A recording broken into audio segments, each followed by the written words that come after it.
এক মুঠো চাঁদের আলো পর্ব ২। লেখিকা নুসরাত ফারিয়া।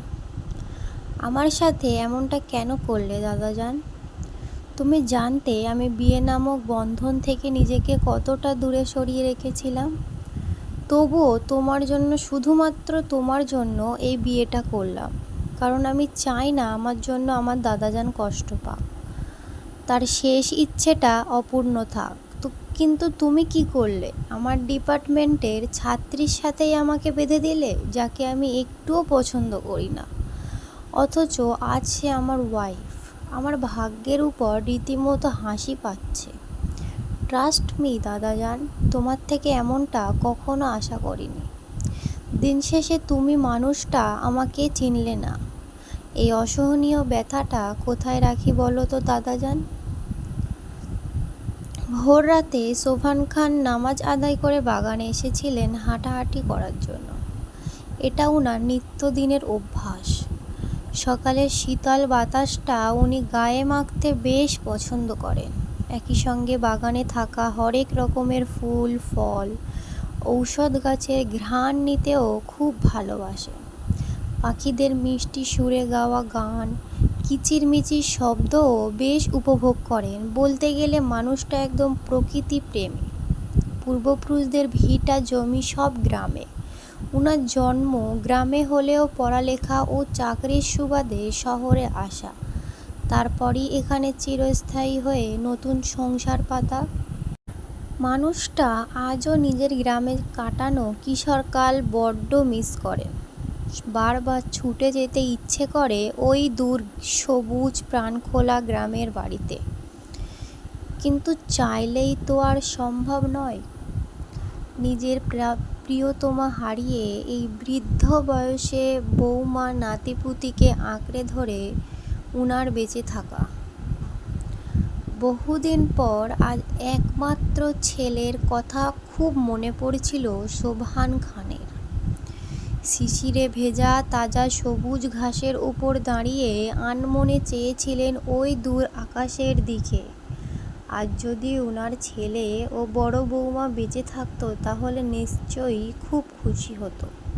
নিজের চোখে ছেলের বিয়ে, ছেলের বউ, নাতিপুতি সংসার দেখতে পাওয়াটা ভাগ্যের বিষয়, যেটা সব মানুষের থাকে না। ঠিক তেমনই উনার ছেলে ও বড় বৌমার নেই।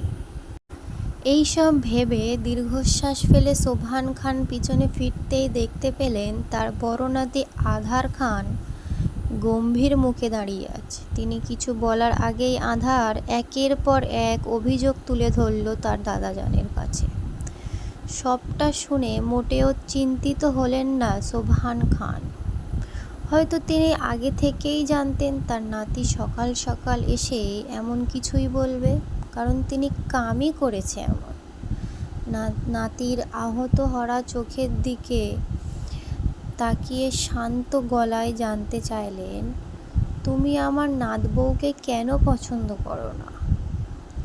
দাদাজানের প্রশ্নের প্রতি উত্তরে জবাব দিল আধার, কারণ ওই মেয়েটা একটা দস্যি, একদম বাচাল টাইপের। সবসময় এমন কিছু অঘটন ঘটিয়ে বসে থাকবে যেটা বিপরীত মানুষকে বিপদে ফেলে দেয়। কোথায় কি বলতে হয় সেটাও জানে না। মেয়ে মানুষের মুখের ভাষা এত বাজে হতে পারে সেটা ওই মেয়েটাকে না দেখলে জানতামই না। সাধারণ কমন সেন্স বলতেও কিছুই নেই। এই তো কয়েক মাস আগেই আমার সাবজেক্টে $0 পেয়ে ফেল করেছে, অথচ খুশির ঠেলায় পুরো ডিপার্টমেন্ট মিষ্টি বিতরণ করেছে। ভার্সিটিতে গেলে সারাক্ষণ ধেই ধেই করে ঘুরে বেড়ায়, সাথে নিজের মতো কয়েকটা পাগলকে জুটিয়ে গিটার নিয়ে কিচিরমিচির করতে থাকে, পুরো ভার্সিটিতে অতিষ্ঠ বানিয়ে রাখে। আর তুমি এমন মেয়েকে আমার গলায় বেঁধে দিলে। ওই মেয়েটাকে তো পাবনায় রাখা উচিত ছিল। ডিসগাস্টিং মেয়ে একটা। এক নাগাড়ে কথাগুলো বলে থামলো আধার। এই বেয়াদব মেয়েটাকে ঘটানো ইতিহাসের শেষ নেই। সবটা যদি বলতে শুরু করে তাহলে সকাল গড়িয়ে রাত হয়ে যাবে, তবুও মেয়েটার কুকীর্তিগুলো বলা শেষ হবে না। সোবহান খান নাতির বলা অভিযোগ শুনে ঠোঁট চেপে হাসলেন। সেটা লক্ষ্য করে আধার গম্ভীর মুখে বলল, আমি কোনো কৌতুক বলি নাই দাদাজান, আর না এখানে হাসার কথা বলা হয়েছে। I am serious. দেখো নানু ভাই, তুমি একটু বেশিই ভাবছো। মেয়েটা বাচাল না, ও খুব সহজ সরল একটা মাইয়া, যেটা মনে আসে ওটাই বলে দেয়, এতে খারাপের কিছু দেখছি না তো। আমার নাতবউ চঞ্চল প্রকৃতির মেয়ে, আর তুমি তার উল্টোটা, তাই এমন রিয়্যাক্ট করছো। কিছুদিন একসাথে থাকো, সংসার করো, তারপর বুঝবা তোমার দাদাজান কেন এমনটা করেছে। সোবহান খানের কথা শুনে আধারের কপাল কুঁচকে গেল। যেখানে এই মেয়েটার সাথে এক মুহূর্তের জন্য থাকতে চাচ্ছে না, সেখানে কিনা সংসার করবে, তাও আবার এই পাগল মেয়েটার সাথে, অসম্ভব। সে একটা কিছুতেই করতে পারবে না। দুঃখিত দাদাজান, তোমার এই কথাটা রাখতে পারবো না, কারণ আমার ডিভোর্স চাই। নাতির মুখে ডিভোর্সের কথা শুনে সোবহান খান চমকে উঠলেন। তড়িঘড়ি করে কাছে এগিয়ে এসে বললেন, এমন অলক্ষ্যে কথা বলতে নেই নানু ভাই। আমাদের সঙ্গে এখন একটি নতুন পরিবারও যোগ হয়েছে। তারা খুব আশা করে আমাদের ঘরে নিজেদের আদরের মেয়েকে দিয়েছে। নাতবউয়ের বাবা তো তাকে এত তাড়াতাড়ি বিয়েই দিতে চাননি, অথচ আমরা এক কথায় রাজি হয়ে নিজের কলিজার টুকরোকে দিয়েছে, আর সেখানে তুমি ডিভোর্সের কথা বলছো। হ্যাঁ বলছি, কারণ তুমি আর কোনো পথ খোলা রাখোনি দাদাজান। তাহলে আমার কথাও শুনে রাখো নানু ভাই, তুমি যদি আমার নাতবউকে ডিভোর্স দাও, তাহলে আমি এই বাড়ি ছাইরা চইলে যাব। দাদাজানের কথা শুনে আধার দাঁত কিরমির করলো। এই বুড়োটা সব সময় তাকে ইমোশনাল ব্ল্যাকমেল করে। তার ভালোবাসার মানুষ বলতে এই একজনই রয়েছে, আর তাই তো সব সময় বাধ্য হয়েই সব কিছু মেনে নেয়। চাইলেও সে তার দাদাজানের হার্ট করতে পারে না, অথচ এই মানুষটাকেই আজ খুব অপরিচিত লাগছে তার কাছে। চর্চা পিছন থেকে চিকন মেয়েলি কণ্ঠস্বর শুনে দাদা নাতি দুজনেই ঘাড় ঘুরিয়ে তাকায়। আলো মাথায় এক হাত লম্বা ঘোমটা তুলে মাথা নিচু করে দাঁড়িয়ে আছে। লাল টুকটুকে মেহেদি রঙা দুহাতে চায়ের ট্রে ধরে রেখেছে, পরনে সুতি সালোয়ার কামিজ।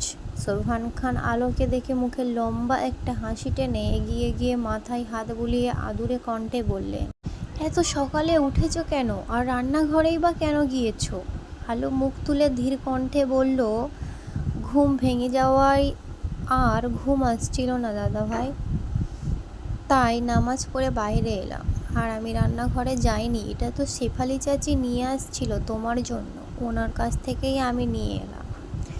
তুমি তো জানো দাদু ভাই, আমি আবার রান্না বান্না খুব একটা পারি না। শেষের কথাটা ফিসফিসিয়ে বলে আলো। সেটা শুনে সোবহান খান খুব খুব করে কেশে আর চোখে নাতির দিকে তাকায়। আধার নিজের ফোনে ব্যস্ত, তার এদিকে কোনো খেয়াল নেই। সোবহান খান কিছু না বলে নাতবউয়ের হাত থেকে চায়ের কাপ নিয়ে ধীর কণ্ঠে শুধালেন, তোমার জামাইকে বলছো নাকি আমার আগে থেকেই পরিচিত?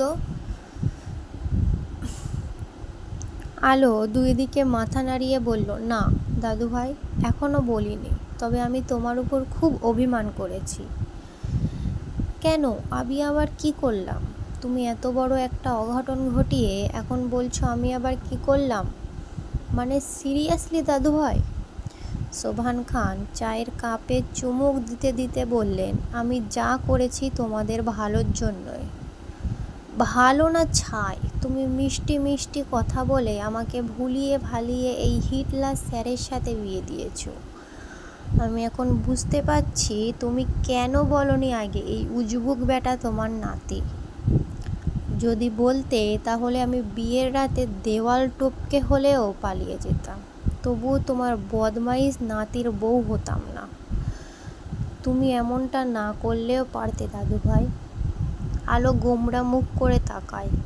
সে এই মানুষটাকে বিশ্বাস করেছিল, সাথে খুব ভালোবাসে, একদম নিজের দাদার মতোই। কখনো সে দাদা দাদির নানা নানির ভালোবাসা পায়নি। এই মানুষটার সাথে অনাকাঙ্ক্ষিতভাবে পরিচিত হওয়ার পর থেকেই দাদার ভালোবাসা কেমন সেটা উপলব্ধি করতে পেরেছে। তাই তো খুব কম সময়ের মধ্যে মানুষটার সাথে মিশে গেছে। যখন জানতে পারল এই মানুষটার নাত বউ হতে চলেছে, তখন সে খুশিতে প্রায় কেঁদে দিয়েছিল। কারণ সে কখনোই চায়নি এই মানুষটার এত ভালোবাসা থেকে বঞ্চিত হোক। তার উপর নিজেরও বিয়ে করার শখ ছিল, আর এত ভালো একটা মানুষের নাত বউ হতে পারাটাও ভাগ্যের ব্যাপার ছিল। তাই তো নাচতে নাচতে রাজি হয়ে গিয়েছিল বিয়ের জন্য।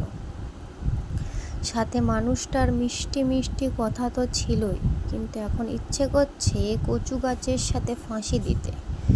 নাচতে নাচতে বিয়ে করার মজা এখন হাড়ে হাড়ে টের পাচ্ছে।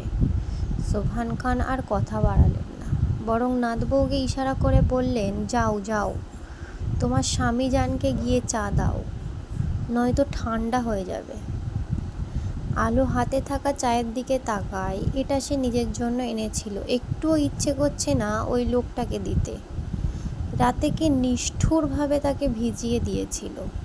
এখন তো মন বলছে এই গরম চা স্যারের মাথার উপর ঢেলে দিতে, তাহলে একটু ভালো লাগতো। তবে আপাতত গুরুজনের কথাই শুনল। আলো মাথা নাড়িয়ে ধীর পায়ে এগিয়ে গেল তার স্বামীর দিকে। আদার ফোনে এতটাই ব্যস্ত ছিল যে সে খেয়ালই করেনি পিছনে আলো এসে সবে দাঁড়িয়েছে। মেয়েটি মাথা নিচু রেখেই দু হাতে ট্রে বাড়িয়ে দিয়ে কিছু বলার জন্য মুখ খুলতে যাবে, তখনই আধার হুট করে পিছনে ঘুরে সামনে পা বাড়ায়। সঙ্গে সঙ্গে আলোর সাথে ধাক্কা লেগে যায়। ফলস্বরূপ গরম চায়ের কাপ এসে সোজা আধারের জায়গা মতো পড়ে গেল। শিট! আধার চেঁচিয়ে ওঠে। হঠাৎ করে এমন হওয়ায় আলো হম্বতম্ব হয়ে যায়। একই সাথে ভয়ও পেল খুব, এই না আবার তাকে থাপ্পড় মেরে দেয়। তাই চটজলদি হাঁটু গেড়ে বসে নিজের ওড়নার অংশ টেনে আধারের ভিজে যাওয়া জায়গা মুছে দিতে দিতে অস্থির গলায় বলে উঠল, সরি সরি স্যার, আমি খুব সরি, আসলে বুঝতে পারিনি এমনটা হয়ে যাবে, প্লিজ রাগ করবেন না, সরি।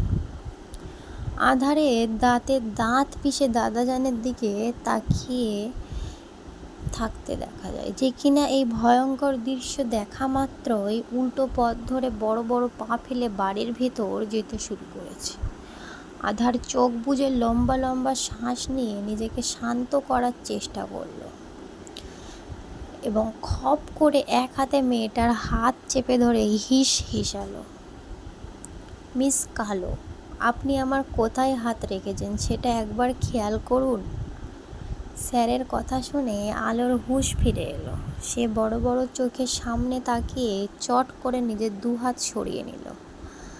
তারপর আর কোনো দিকে না তাকিয়েই সোজা দাঁড়িয়ে পিছন ফিরেই দৌড়ে চলে গেল। ছি ছি, সে সাত সকাল কামটা করলো কি? সোজা স্যারের। আস্তাগফিরুল্লাহ, তওবা তওবা। আলো, তুই আর জীবনেও ভালো হলি না, ছি।